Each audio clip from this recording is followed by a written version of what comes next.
Hello, and welcome once again to another episode of Interesting Stories in the History of Diagnostics. This is Mickey Urdea for Halteris Associates. Today I want to talk about proteomics.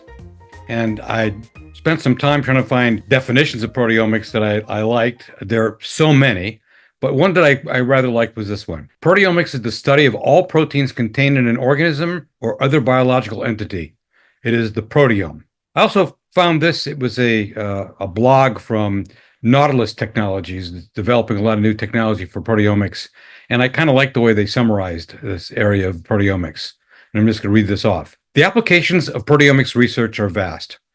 The list includes finding new biomarkers for disease, discovering and testing drug targets, designing better crops to address food security, and unlocking the secrets of biology itself. But current technologies for studying proteins aren't advanced enough to truly cover the breadth and depth, the scale of proteome. Soon, new technologies may finally unlock proteomics at a scale large enough to truly deliver on its promise.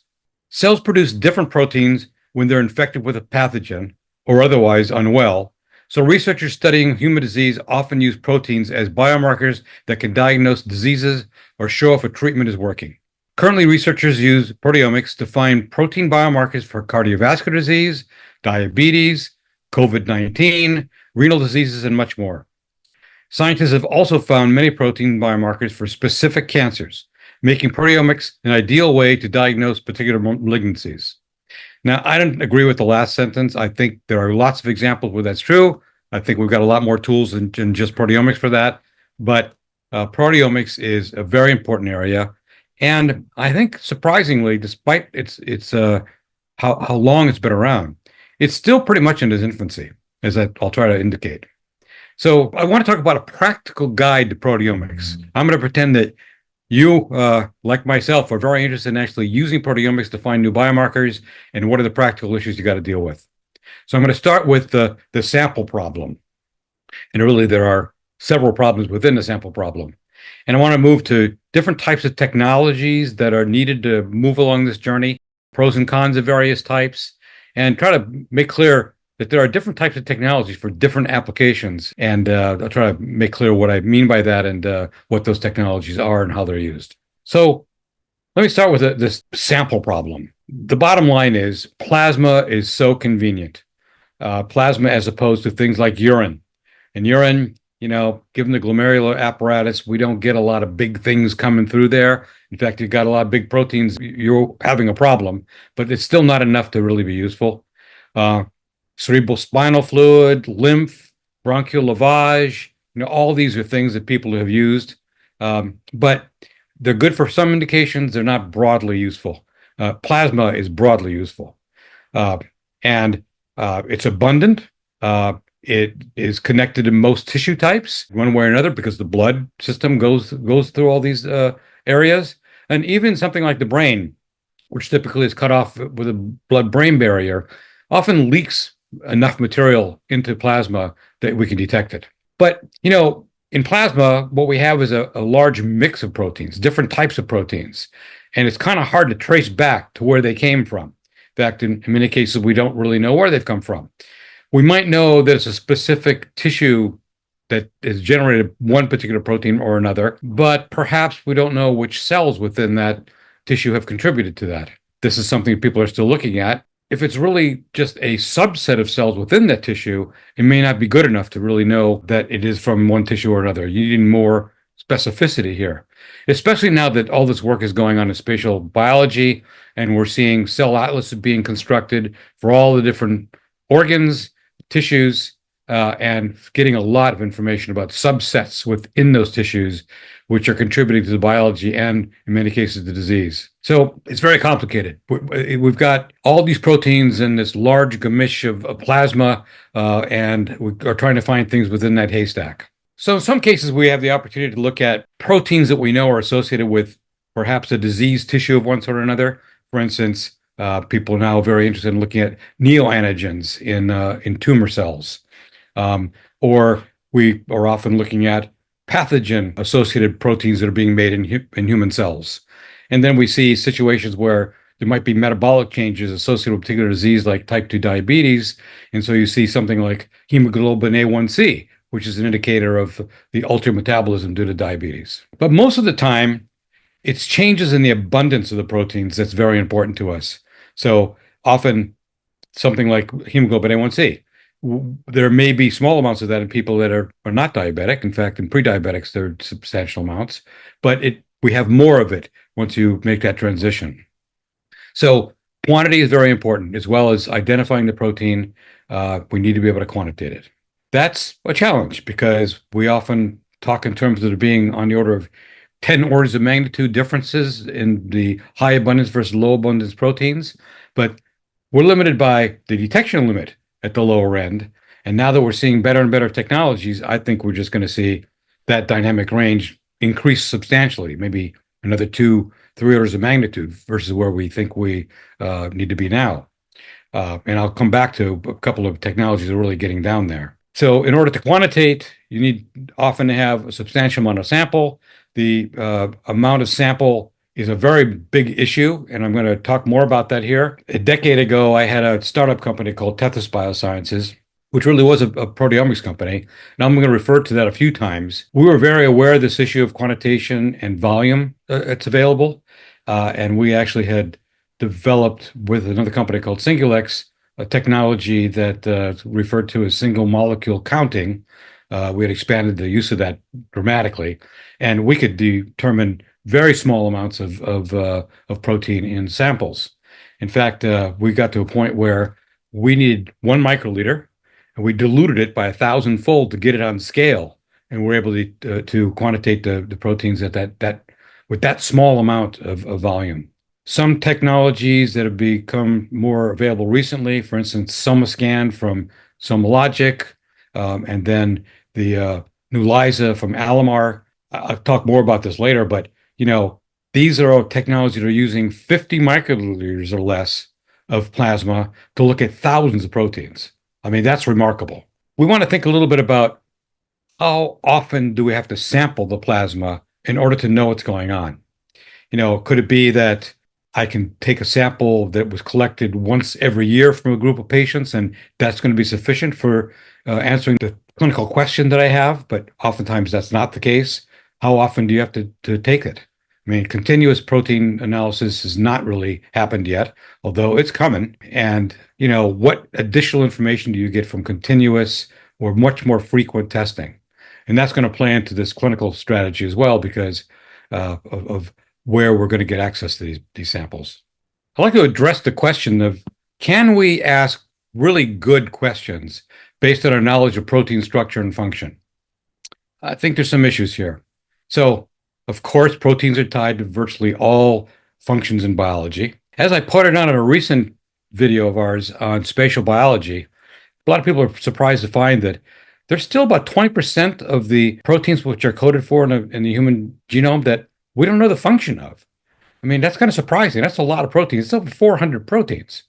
So we have a long way to go with full knowledge of the proteins. Of course, if we're studying something like a pathogen, we have a finite number of proteins we can look at, but that's a rarity in the disease states that we're going to be interested in. I think it's been very interesting, and many people have tried to use information about protein pathways to identify specific proteins that will be important in a particular disease. We're getting better at that, but I know my experience from Tethys was like a decade ago, but we tried this method. We used it where we'd identify pathways associated with cardiovascular disease or with diabetes, and then compile a group of proteins of interest from that, develop assays for those, and then go after them. So that was somewhat useful, but the biggest surprise for me was that we'd occasionally find a protein in one particular pathway, and we looked at 2 or 3 others in the same pathway, and they weren't hits. They didn't come up, which really made me think about whether or not these pathways truly make sense here. So, I used to joke about this with the people at Tethys, and it made me think about the comedian Jonathan Winters, who would be up on stage and he'd ask people to throw him 2 or 3 random objects from the audience, and then he'd make up a story about it. And I thought it was very funny, but it made me think about, I know an awful lot of really good biologists, and if you give them 2 or 3 proteins, I think they're going to come up with a pretty darn good biological explanation for that, but I'm not so sure that it's going to be believable. I really think we've got a long way to go to truly understand how these proteins function in normal health and in disease. So I frankly think we're in a situation where we're looking for correlations, not necessarily causation. And that's good enough for me. I mean, if I've got a set of proteins that aligns with the intended use that I had in mind for the clinical application, I'm going to be happy with that. I think we'll live with the correlations for the time being. I think it's frustrating for many people, but for a diagnostics guy like me, that's not my problem, and it's above my pay grade. Correlation is good enough for me, and I think most people are going to have to settle for that. So I'm going to make the assumption here going forward that we are looking for proteins that correlate with a particular disease state. So the purposes can be quite varied. The intended use could be quite varied. It could be that we're doing screening, for instance, using PSA for prostate cancer. It could be diagnosis, as is often done with anti-nuclear antibodies in lupus. Could be therapy monitoring, such as the CA19-9 antigen for pancreatic cancer, or lifestyle changes and what their impact might be. Again, back to my favorite hemoglobin A1C with type 2 diabetes. These are all examples, though, for just single proteins, and they can be found using the proteomics technologies I'm going to mention right now. But they came from an era where we really didn't have a systematic way to look at large numbers of proteins in a particular sample type. So, it's rather surprising people got as far as they did back then. But when I look at some of those proteins and their performance characteristics, I really wonder whether some of them would ever have gotten through the FDA today. For instance, I have my doubts about whether or not PSA or CA19-9 would have gotten through today. So the hurdle's a bit higher now. And the technologies that are available now are much more powerful than what we had back in the 1980s and 1990s. And so I think we do have the ability to get over those hurdles. What's typical today is looking for groups of proteins as opposed to just one. And that has implications for the clinical samples and the types of technology one uses for discovery and validation. One thing I'm not going to talk about today, but I will in the future, is the development of algorithms. This is really important, but I'd like to come back in a future episode and take that to a much deeper level. So I mentioned before the need to understand the volume of the sample that you require to conduct the studies. And that's really important, particularly as you start thinking about the clinical samples that you're going to collect. So one of the major issues as you're looking to do these studies is where you're going to get the samples from. So if your intended use happens to be in a situation where you can do a prospective study rather quickly and inexpensively to collect the volume you require, then good luck. That's wonderful. Examples of that could be things like looking for markers of long COVID in people that are recently infected with SARS-CoV-2, or lung cancer trials tend to be rather short, so you can take a look at therapeutic monitoring in lung cancer.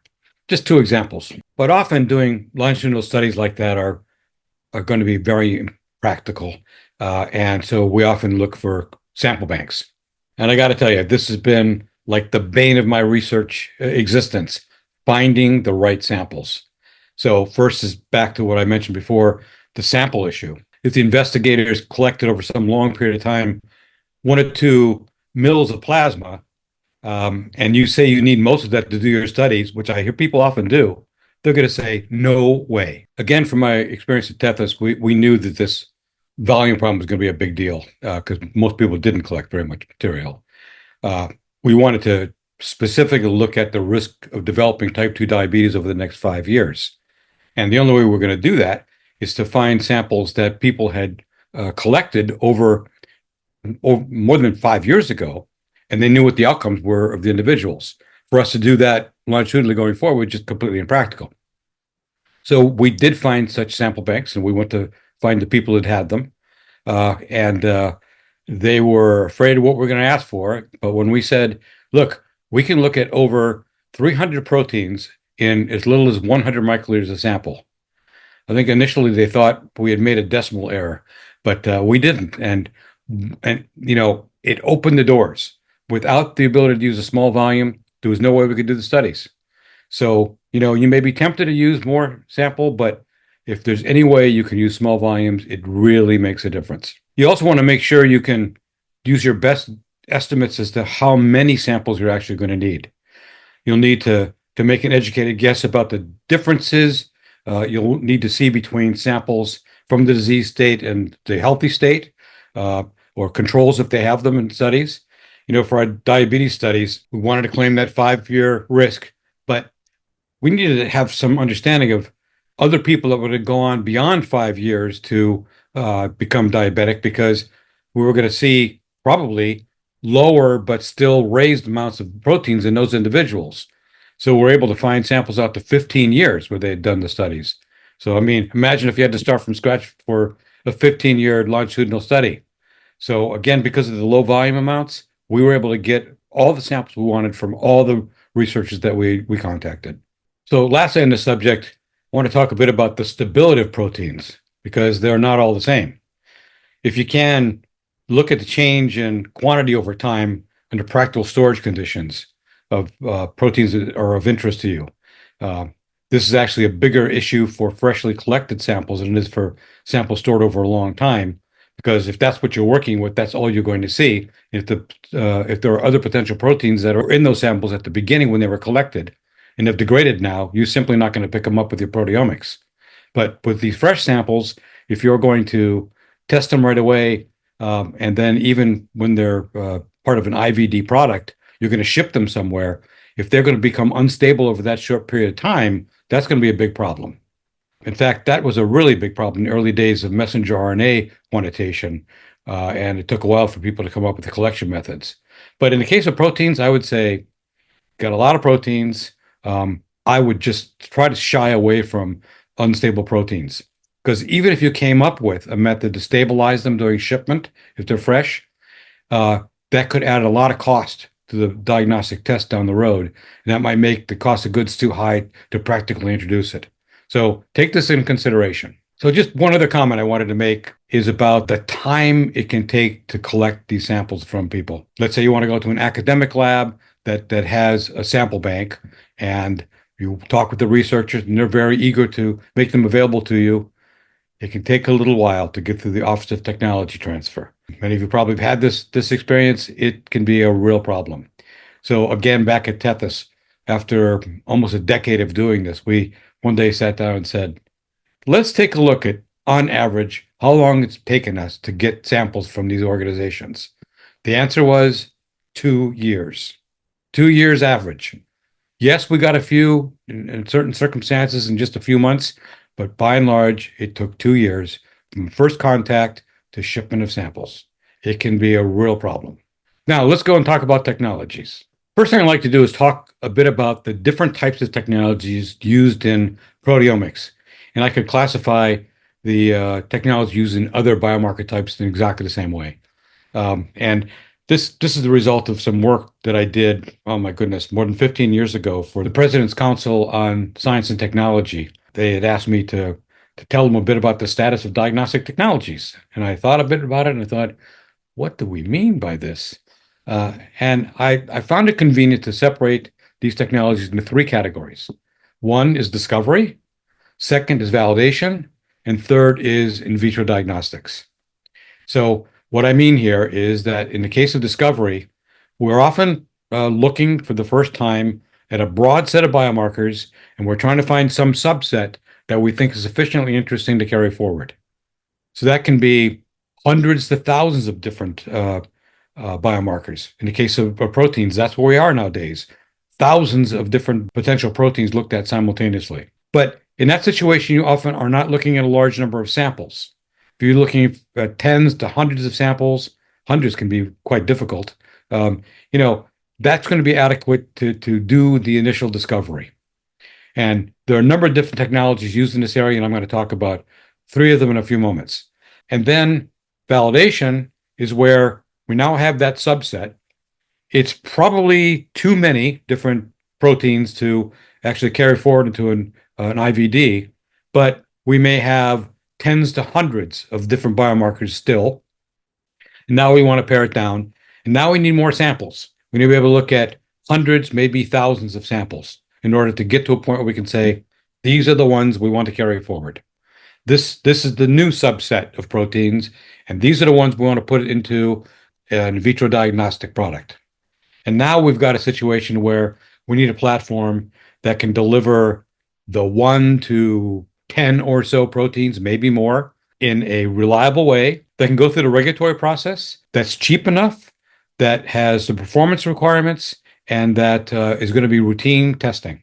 So here we're looking at a situation where it's a small number of biomarkers, but if this is a successful product, we're talking about tens of thousands to millions of assays over a very long period of time. So the requirements for each of those is really rather different from one another, and it's been a problem, I think, for many companies where they came up with a discovery platform and they thought that's going to be the IVD platform as well. They just don't fit together. I was on a scientific advisory board for a company that was trying to develop a mass spec system, and they just couldn't get their minds around the discovery platform is different from the IVD platform. They tried to do both at the same time, came up with basically a Frankenstein monster that wasn't good for anybody, and they finally went out of business. So it's a big issue.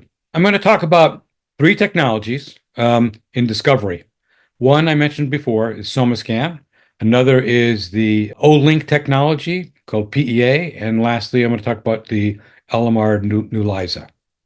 So SomaScan was developed initially. I don't know if they called it. I don't know when they first called it SomaScan, but it's been in development for a very long time, for more than 30 years. And this was work done in Boulder, Colorado by Larry Gold and his group, who had developed a lot of the very early aptamers. So aptamers are a very big part of this. So for a long time, they and other people in the field were using aptamers that were basically naked nucleic acid, mostly DNA, some more work being done in RNA now.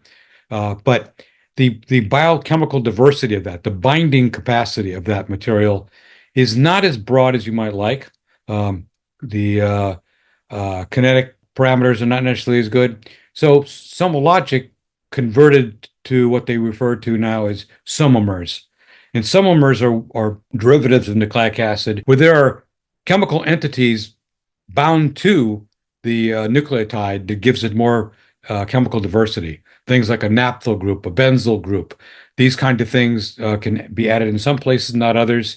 And this gives you this diversity of binding.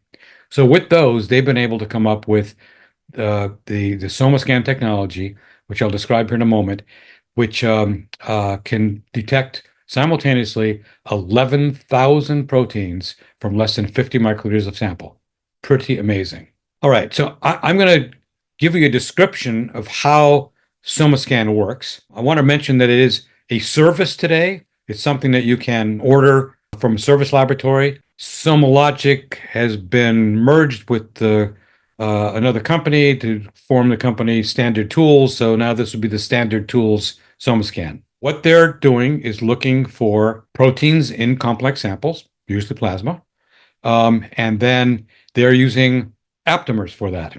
And very interestingly, they're using only one aptamer.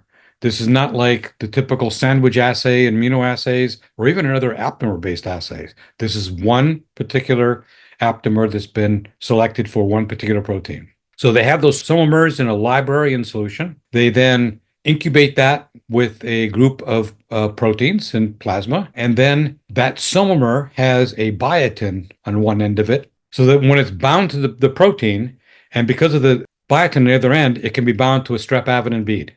All right, so you've got just standard strep-avidin beads for all the somomers to bind to. So now we have these complexes of aptamers with biotins and proteins that is in turn bound to a strep-avidin bead. So that's capturing step. And other materials then washed away. They then actually label the proteins with biotin as well. Okay, so this is on the amino acids of the biotin, not on the aptamer. So that material now, which has a biotin on the protein and a biotin on the somomer, is released into solution, and there is a mechanism to actually photocleave the biotin off of the somomer. So now we're going to go to another strep-avidin bead and bind again, but this time it has to be bound through the protein, not through the somomer. So anything that's loosely bound to a protein that's not specific enough is actually using some of the procedures washed away. So now what we should have are proteins bound by biotin with a somer bound to them. The somer is then removed from that bead, now in solution. And the next thing we do is go to look at the binding of that somer to an array. And they have a means of looking at a fluorescent intensity change as a result of that specific somer being bound. So you can quantitate the number of somers, you can count the number of different proteins that are present, and you can quantitate them all at the same time with that approach, with 11,000 different proteins. Pretty amazing. The next technology I'd like to mention is the Olink technology called PEA, or Proximity Extension Assay. This was developed by a group of researchers at the Karolinska Institute in Stockholm. And I remember I was on a scientific advisory board, one of the inventors, Ulf Landegren, who did this work along with another colleague. I remember hearing him describe it, and I thought, my goodness, I don't know if this is going to work, but they made it work. So the two of them founded a company that was originally called Olink AB, and which became Olink Proteomics. And that company was about a year ago bought by Thermo Fisher, so it's not part of Thermo Fisher. Now, their method is a bit different here. It does, in fact, use antibodies now, not aptamers. And it uses two antibodies for each protein, so it's a sandwich assay. And each of those antibodies has an oligonucleotide bound to it. And what they do is, in the presence of the complex mixture of proteins, plasma again, those two antibodies bind simultaneously to the protein, and then by design, they can bind to each other. It's not a large overlap, so they don't bind together in solution independent of this, but they do form a hybrid in the presence of the protein. And then, based on the design of this, you actually get a polymerase extension of that complex so that you have de facto an amplicon for PCR. And that's the next step, is to take that mixture, and any of those things which formed in that mixture should now have the complexes which are specifically designed for each protein. So, two antibodies with two different sequences bind together for any specific protein, extend it, now do PCR, and use the PCR to actually count the number of proteins, count the amount of them, and then run PCR assay on that mixture. So now what we're looking at is the identification of specific proteins because of the coding on the hybrid, and counting the amount of each of those proteins in the sample. Now, they've gotten up to 5,400 proteins now. They started way after SomaScan. They're catching up. They've been improving it over time. And in contrast to the SomaScan technology, this is offered as a service, but you can buy kits and they will set it up in your laboratory so you can perform the Olink technology on your own. And then the third is the Alamar New LISA technology. Now, Alamar was founded by two individuals, Yuling Lo and Steve Chen, who I've known for a very long time. I think this is the fourth company that they started that I'm working on with them. They're very clever people. They've done a really nice job with this. They last were working in the nucleic acid space. They developed what is referred to as RNA scope with the company ACD. Now they switched to proteins. And their technology is another one involving antibodies plus nucleic acids done a different way. So this particular technology involves, like I said, two antibodies, sandwich assay again, and then has extensions which are oligonucleotides again. But in addition to those oligonucleotides which are bound to the antibody, there are also two additional oligonucleotides which are hybridized to the pieces bound to the antibody. One has on it a biotin, and the other has on it a poly-A linker. So what's done is putting the new LISA reagents in with a complex group of proteins, permitting it to bind, and then using initially a bead which has oligo-DT bound to it, so that the oligonucleotide that has the poly-A tail on it will bind to the oligo-DT. So now that captures the sandwich hybrid by one end. You wash that material off. Now, that's pretty good at getting rid of a lot of the background, but not all of it. So, in fact, there's a second step here where you remove the oligo A containing complex, the antibodies, and then you recapture it on a strepavidin bead. Now, through the biotin. And now you wash it a second time, and most of the material which would be a problem for nonspecific binding and background is removed. It's a very clean process. And in fact, that is the major reason that they get such low detection limits. You know, the sort of dirty little secret about protein assays is that the reason that we have trouble getting to the limits of detection or quantitation we want is not because there's not enough signal, it's because there's too much noise. So that's the problem that these guys solved. Once again, at the end of this, we take the complex off. We actually are going to then use those oligonucleotides and extend them, create an amplicon, do PCR. So since you've got barcoded samples and you can mix those samples together, you can do one sequencing run. So you get information from multiple samples in one sequencing run, and it brings down the cost. So again, we're going to get quantitation, we're going to identify which proteins they are, and that is the critical information we want to know about the sample. With this technology, they've gotten down to sub-attomolar detection limits. I mean, really quite remarkable. We're getting down to the point where, you know, individual molecules are going to be detectable. That's you don't get much better than that. So it's a very powerful discovery platform, and it also requires less than 50 microliters of sample in order to conduct the assay. So now I'd like to switch to validation technologies. And I'm not going to go through details in any specific one, but I'm going to mention a few, and they're pretty well known. You know, I guess my general feeling is that this validation technology area is a little more difficult than it should be. Usually the biggest issue has to do with reagents. Discovery platforms might provide smaller sets of their assays, but to do that for any combination a researcher might want, when you've got 5,400, 11,000 proteins, that's pretty impractical.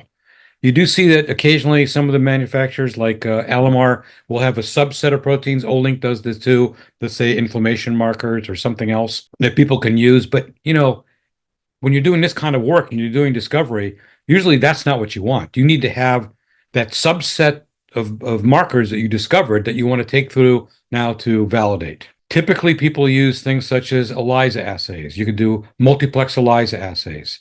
Another popular platform that I like a lot is the Luminex liquid array, which is now part of the company Diasorin. You know, that's a very nice way to go. According to the Luminex website, you can comfortably do 28 markers in your multiplex, which for most purposes is probably not bad. But again, you're going to have to come up with the antibodies for that.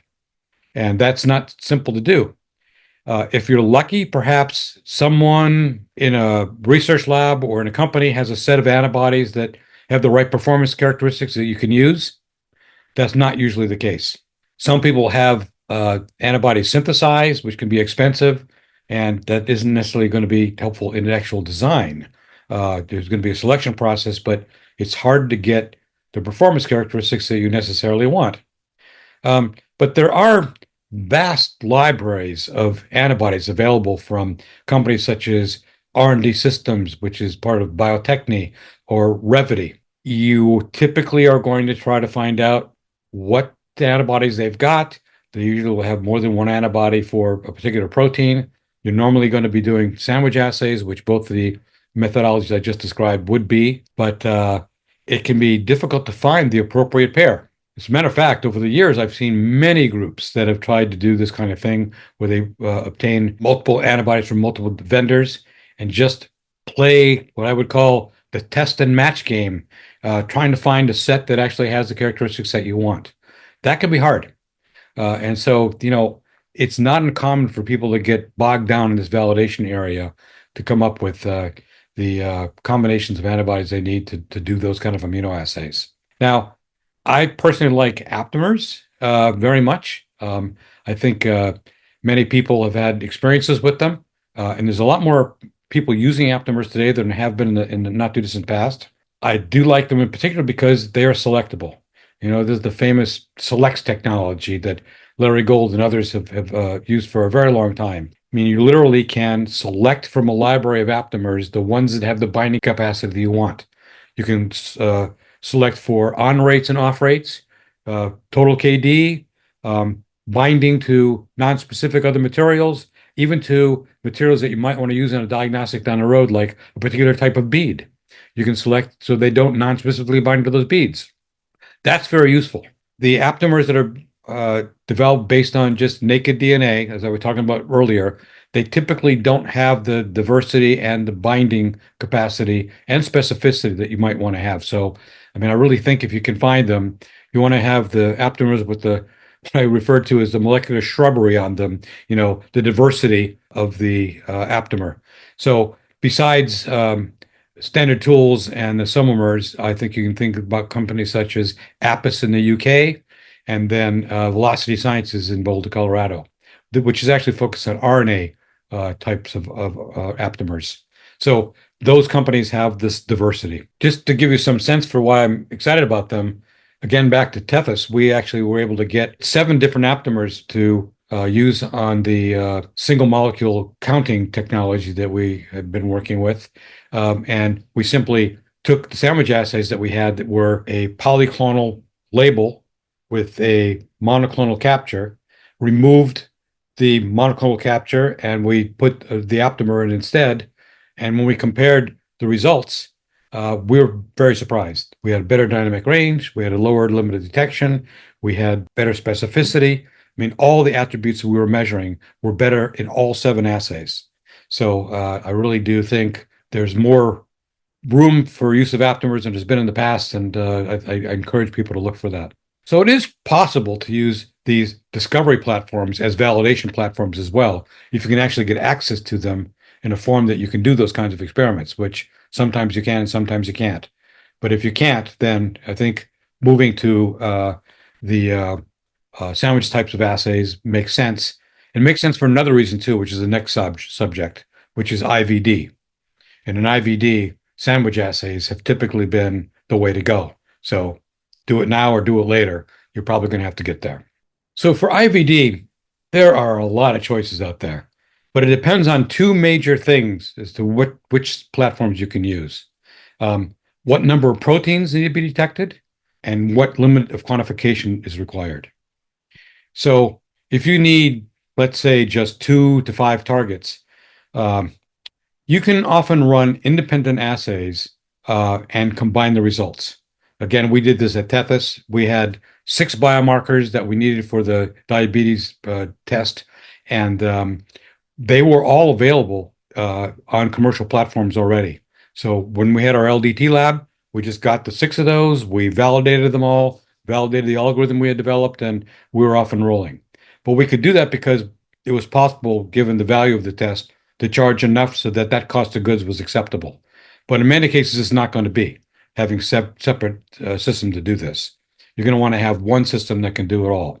So in that case, you're going to go for things such as multiplex ELISA or liquid array. Those are 2 platforms that are popular and it can be used. Now, most of those are not going to solve your problem of limit of detection or limit of quantification.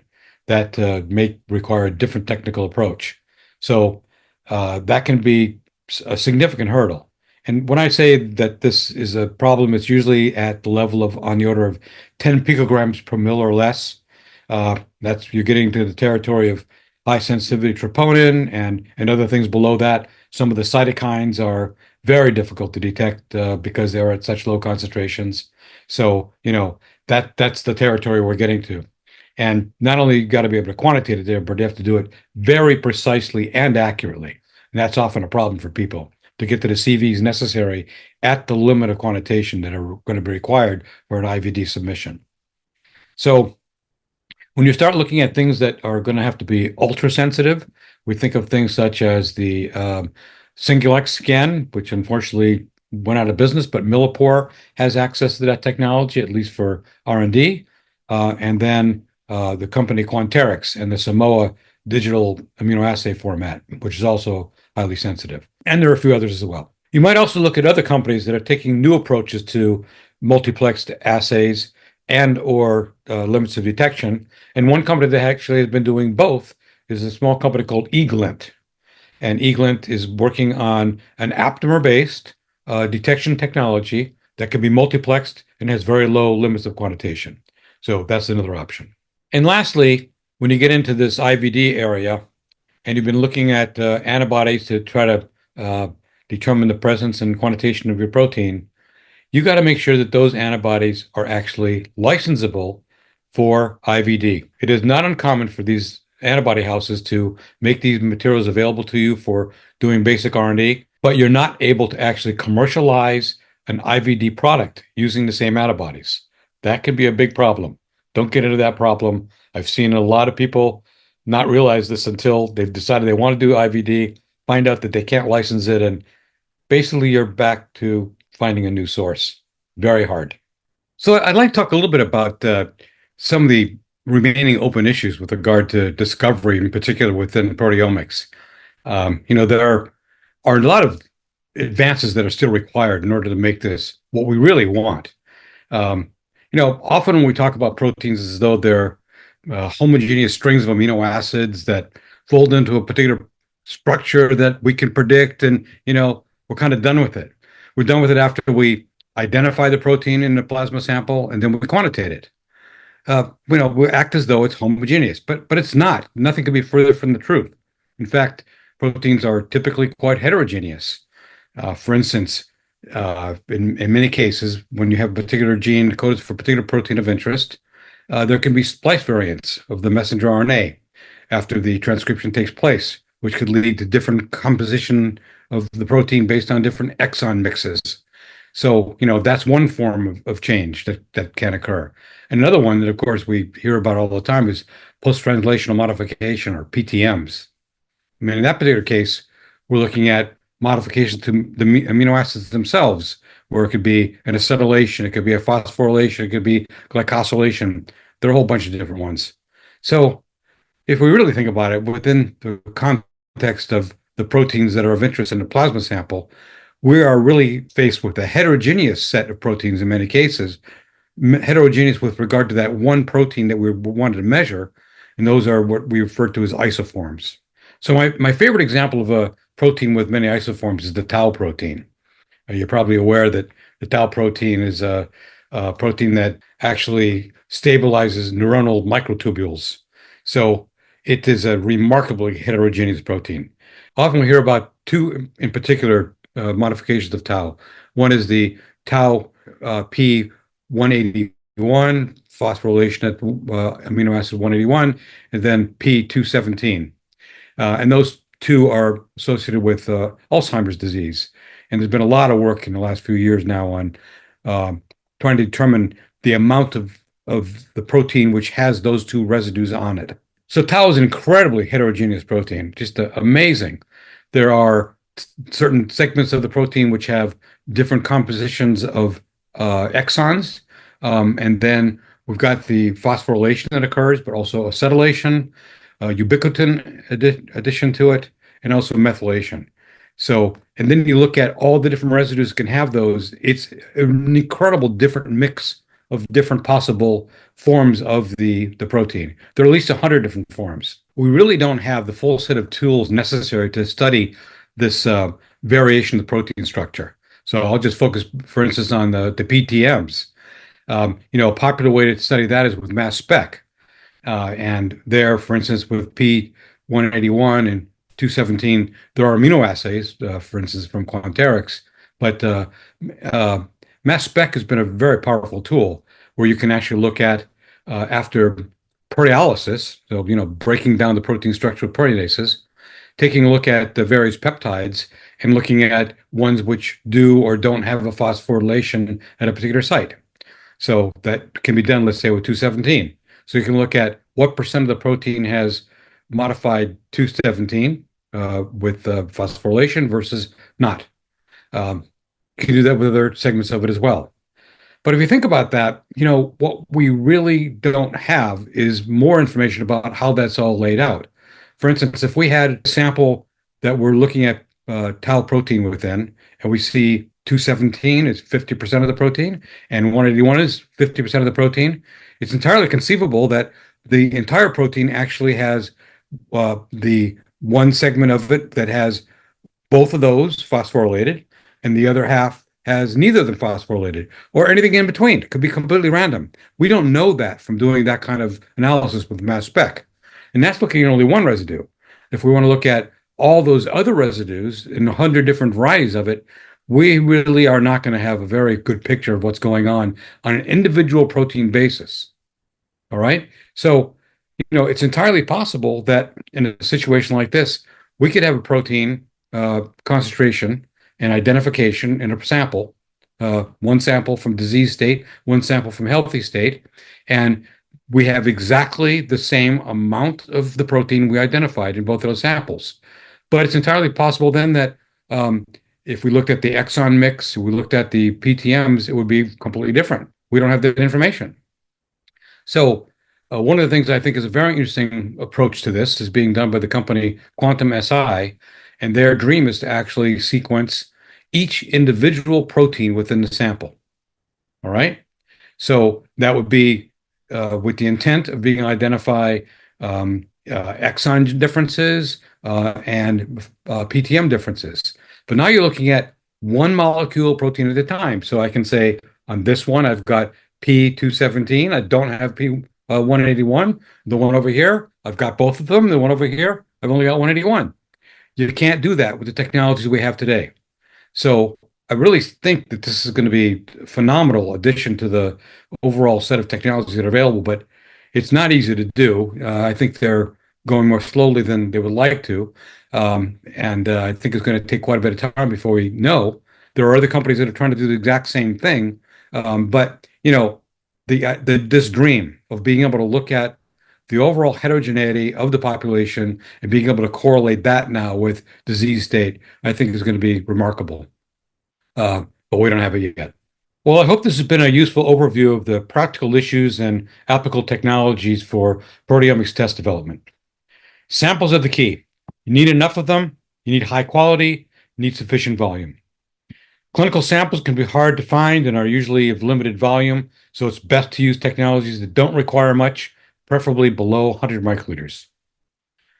Be clear on the intended use and the types of studies needed for a discovery proof point, then followed by the validation of the subset of proteins that you want to take forward, and then what technology you need access to for commercialization. Even if you're not going to do that yourself, you want to do it with a partner, you got to be thinking about, well, what platforms are out there that could actually perform the tests that I have. Even after all these years, I would say that proteomics is still in its infancy, and just don't throw the baby out with the bathwater. Well, thank you very much. This is Mickey Urdea for Alteris Associates, and thank you for listening to another episode of Interesting Stories in the History of Diagnostics. Thank you very much, and goodbye.